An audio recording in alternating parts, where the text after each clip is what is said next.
Hey, Mistakes listeners, this is Dave, speaking on behalf of Todd. We recorded this episode on July 20th, 2015.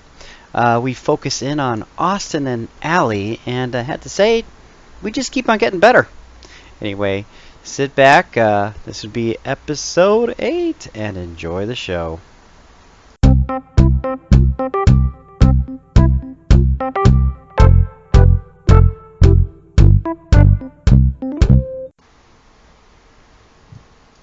Yo. Yo, What's going on? living the dream.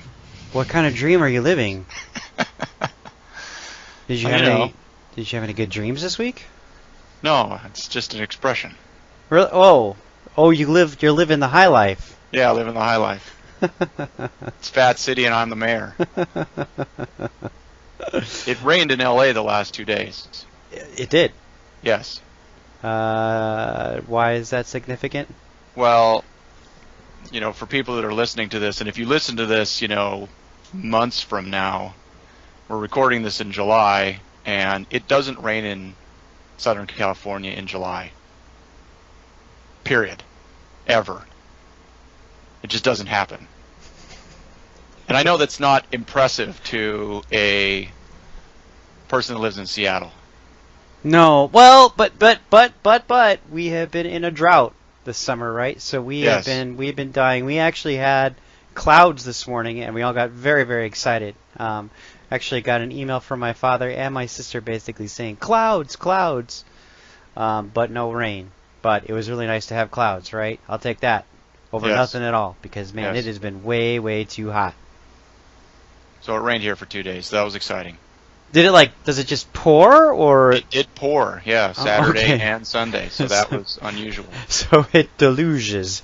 And then Yes. you have the LA River that fills up, Yes. the one where they do all the Hollywood movies and stuff. Yes, Yeah. yes, where all the car chase scenes are and stuff like that. Have Yeah. you actually ever driven down into the LA? Like you can do it Yes, I actually did it just a couple of weeks ago.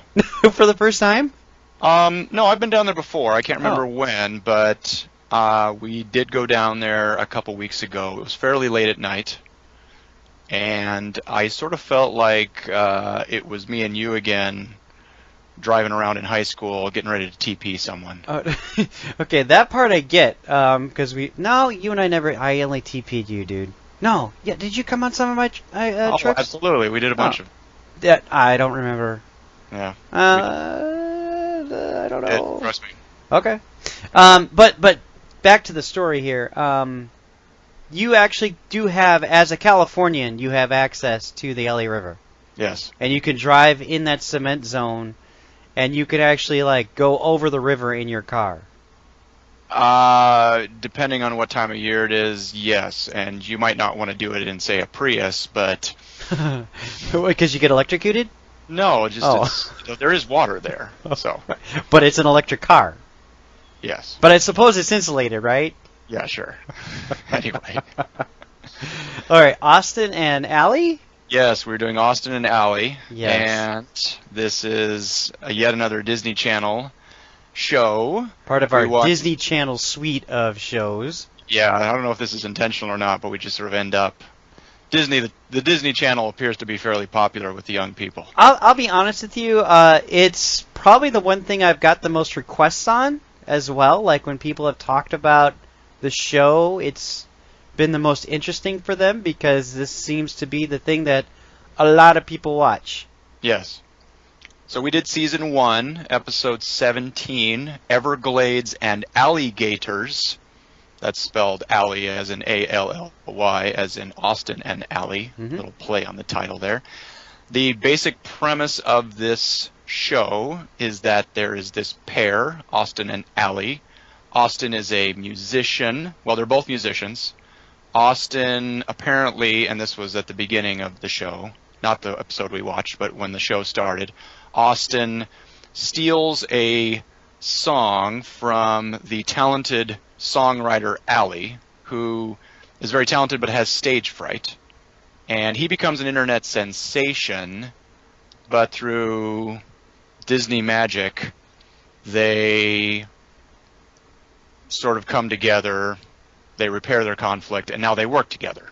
Right. This is a popular theme for Disney, right? Yes. If you look at Hannah Montana, Yes. sort of this, it's a package deal, right? Pop star. This pop star. Hannah's obviously a little bit different, but the effect is just the same. There's some sort of comedy, and at the end of it, there is a song. Yes. Right. So Austin is the face, Allie is the brains behind the outfit, and then they have the obligatory sidekicks. Mm-hmm. They have Trish, who is apparently Austin's manager, and they have Dez, who is the comic relief / aspiring movie director. Correct. So the four of them hang out, and the hijinks ensue. Mm-hmm. And their home base appears to be a music store in Miami. And they all go to the same high school. At least I got that impression. Something like that, yes. So, what's your initial impression on this? Well, okay, so I had a couple of thoughts initially. This is going to be, I think, a new recurring theme for myself. I'm not sure about you, but there is a level of comfort when I'm starting to watch a Disney show. So I'm like, oh, it's Disney. So there's a number of things that I've noticed right off the bat. It's always clean. It's always well lit.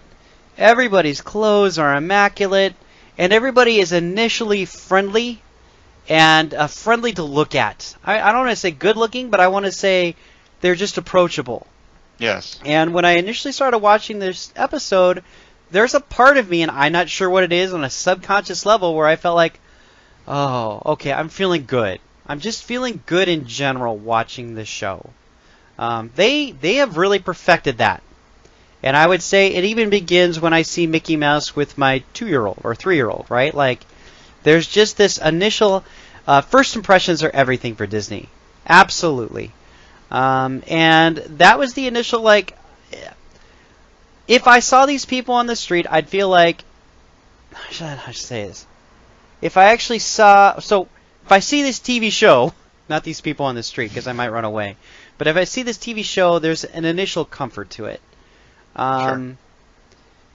But from there on out, we actually have some recurring themes, and I'm sure you can pick up on some of those recurring themes right away. Yes. So, again, yeah, similar sort of initial impressions. It's a fairly tame show. Clean, yes. I don't want to... It's hard to say fake, because they do their best to appear to be genuine characters, but sort of an idealized life. So they're young, they're beautiful, they're hip, they hang out in a music store. Yep. And there's a fantasy to be lived out here, right? Yes. If you're yeah, go ahead. And Disney tries to really create sort of the balance between the rock star lifestyle and yet also try to make them appear like they are just your normal, down-to-earth high school kids, so that they can be relatable to the audience. Correct. Now, the part that I always kind of struggle with, again, it's really strange because it's all about packaging, it's all about looks, but it's certainly not about executing a great story. No. That is, it's interesting, like, I think Walt Disney would be rolling in his grave because story was everything for him. Like, story was priority one. In the biographies that I've read of him, it's always about story first and then the animation second. It seems to be different now. It's always about, here are the looks, the impressions, the feelings that you get initially. But as long as they're hitting their lines on cue, that's really all that matters to the director or the producer of that show. Well, and is it any more than we expect it to be? That's the thing. Well, is it supposed to have a great story? Is it supposed to have depth? Or are we supposed to say, all right, this is a Disney teen show? Right. It's like eating whipped cream out of the can.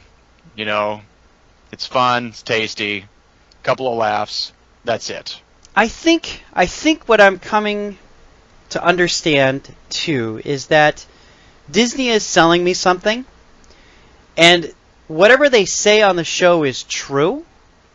Like whatever the character is talking about or whatever the character is doing, even though I know that it's actually not true, they're saying it's true. How do I say this? Okay, so for example, one of the characters has really wildly crazy hair, right? Yes. And I was trying to work this out. It's a sight gag. It's a sight gag all throughout the show. There's something fishy about it, though, and that's what drives me nuts. It's a sight gag, right? She always has wild, crazy, fizzy hair. Always. However, they go to a humid part of Florida in the Everglades, somewhere out there where there's a lot of heat. Yes. And she continues to tell the audience at least 2 or 3 times that my hair is even more frizzy and even more whacked out. And the truth is, Todd, it hadn't changed at all. It hadn't changed at all. It was always the same throughout the episode, except the characters are telling me that it has changed, and that's the sight gag. Right. But it's not. You see what I'm saying? Like, yes. It's a. I don't want to flat out say it's a lie. What's happening is the writers are constantly telling the viewer what's funny. The writers are constantly telling everybody who's watching the show that this is at the moment that this is where we're cueing it, and you're going to laugh, and there's a very strong laugh track. And if she says her hair is frizzy and crazy, then that's a funny thing. But the truth is that it hasn't changed at all. It's always crazy and frizzy. And I'm like, okay, there's a bigger piece of the puzzle here that I can't really put to words quite yet. And I think as we continue to go down, I'm like, what? Again, it's this idea of what I'm being sold. It's not like Rescue Bots, which is clearly just a 22-minute commercial.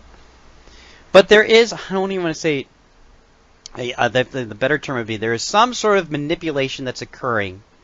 That whatever they tell the viewer, that the viewer just needs to take it for what they're saying, and that's what's happening. It's the real deal.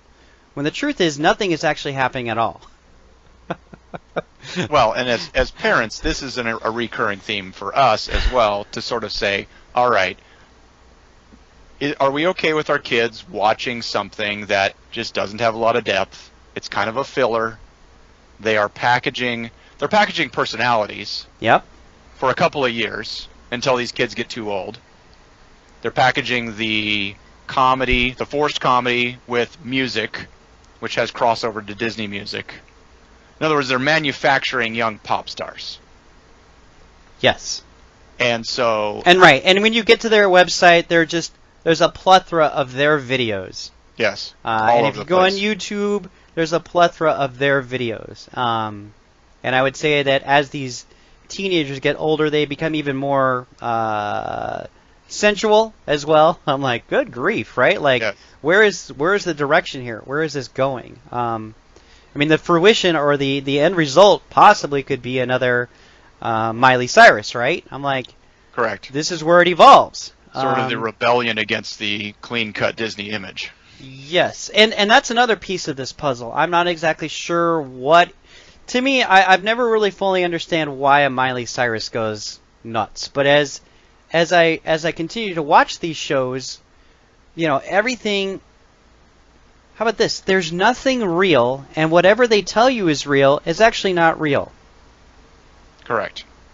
That can't be good for, say, the actors, nor can it be good, say, for anybody that's watching the show over a period of time. But again, like any other show, and we always have to try to understand the demographic. We as parents, this is not targeted to us. It's targeted to the, shall we say, humor sophistication of a 12, 13-year-old. Right. That's another issue that we're facing too. Is that a bunch of older kids are setting a standard for what a 12-year-old should think an older kid should be. Right. So the sight gag of the frizzy hair and the fake alligator busting through the window may be amusing to a 12-year-old.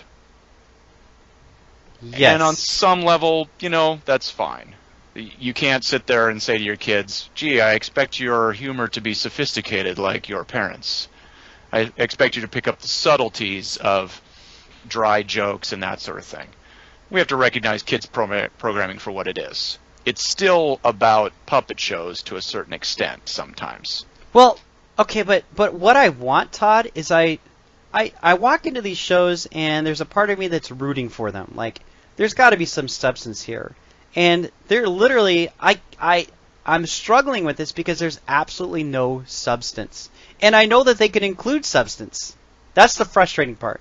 Okay, but why? Why does there have to be substance? Because yeah, go ahead. It's the Disney Channel.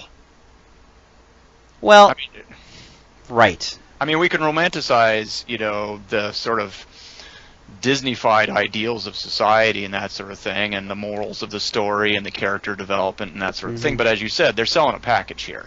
Yeah, they're manufacturing pop stars. Whether these people are talented or not, they're manufacturing the next generation. Once these people age, and one little thing we should note: this is the 4th season of this show, and it's the final season. Mm-hmm. Right. So we're not going to send these people off to college. We're not going to have them go get jobs in the workplace. We're not going to see, Austin's career fizzle out after his one-hit wonder on the internet, and he has to go find a job selling real estate or something like that. He has to get a real job or something like that. Right. We're not going to follow all that. We're going to leave this in a sort of an idealized state, and then we're going to create the next stage of young stars who are put into another sort of idealized scenario. Yes, and I think all right. So just to back up, I'm having a hard time because as we get further down this road, I'm beginning to see some themes, and I don't feel like I'm giving the show that we've actually reviewed here a completely fair shake. I'm kind of going after the general Disney themes that are occurring. I mean, I'll be honest with you, I wanted to like the show, but as it went on, there were some things. So getting into some of the things that I just saw again that I don't really care for. There was a sequence where Dez, right? So they're being attacked by the alligator. Yes. So the whole deal is they've had an opportunity to be on a houseboat in the Everglades, and they're just trying to get some work done for this guy, and so all 4 of them are just having this fun, fantastic, crazy weekend, and they're being attacked by an alligator, right? Yes. Because that brings the tension to the episode. Yes. And as usual, there are no parents around. There are no parents. Well, well, you caught that, right? That was there's 2 lines of reference to Allie's dad. Allie's dad dropped them off and goes fishing. And then Allie's dad basically came to them in the middle of the night to check on them. Yes. And she got a note or saying, maybe he was there and then he left again. Correct, but he left a note. Well, he left early. And he left a note. Yes. So that's what we get for parental oversight. That's right. Here's a note. I'm leaving you on your own again. I mean, again, in my interpretation of the episode, they're by themselves. Yes. Right? They're absolutely not, they are. They can't. There's no parent that they can turn to say we're being attacked by a gigantic alligator from Lake Placid. Correct. And the only other character is the one-dimensional stereotype hick backwater guy from Florida who shows up. Who actually has a lot more substance than our main characters. Yes, which isn't saying much. So, there's a sequence in which Dez and it's Jess, right? Frizzy hair? Is that correct? No, it's Trish. Trish, sorry. Trish. Believe me, some of these names are going to get, So Trish, Dez wants to go search for the alligator, and she's like, I don't want to. And he's like, how is it that she cons him out of $20? Give me $20 and I'll be your friend and I'll go with you. Yes. It's just gross. I'm like, yuck. And then they're attacked later on. The alligator catches up with them because they've captured the alligator's baby, which is now in the houseboat. And the alligator wants to get at their baby, right? Yes. So basically they don't know what to do, so they actually throw or kind of push Dez out the window to encourage the alligator to eat him. Yes. Right? Gross. Right? Standard defense mechanism. Right. It's what we did in high school, right? We just picked the weakest guy and when the alligator was chasing us. Yeah, that's what we did. Yuck. I can't stand it because I hate the message. I absolutely hate that message. And there are moments that's what's affecting me right now. That's the funny part. Like, ha ha ha, Dez is so stupid. He doesn't know that he's being used for bait. And the other characters are totally willing to let Dez get eaten by the gigantic rubber monstrous alligator. Well, sort of. Right. Well, they do pull him away. Does he pull away himself or someone pull him away? I think he actually walks away from the window, as I recall. Yeah. No one was gonna help him. The depth of the plot is so complex; it was hard to follow. Well, we had to make sure that was like literally in the last 5 minutes of the episode, and we had to clearly get to the end of the episode so that Austin could do his solo at the end. Correct. They had this massive party on the ship that they accidentally sank because they're trying to drill a hole into the alligator. Yes. But they inadvertently... They're looking for the alligator. They're looking for the alligator. So they take out the golden... It's so convoluted. It's not even funny. Yes. Right? And so they start drilling holes in this boat, and oh my word, accidentally they drill a hole to the bottom of the boat, and it sinks. Yes. And then they appear next, totally soaking wet. Somehow they swam away. They did. They did. Yet, and Allie's dead, but still not there. Yet every teenager that they've ever known shows up for this massive party at the end where they're dancing on the sunken boat. Yes. With shiny money. To be honest with you, I mean, like, I can see where maybe the writer's like, this is good stuff. This is funny. They're going to drill a hole on the bottom of the boat. The boat's going to sink, and we'll have this massive party on the sunk boat. Okay, but to be fair, keep in mind, one of the reasons that we picked this show is that I found this on the Kids' Choice Awards list of, like, top shows. Yes. So the young people like it. And I have to imagine that because it is a Disney show, and because it is rated TVG, that even if it is targeted to, say, middle school age, you got to figure that late elementary kids are watching this. Mm-hmm. Kids that are 7, 8, 9, 10, that sort of thing. So again, when you combine sort of the idealized budding rock star scenario with a few goofy sight gags, yeah, it probably is funny to kids.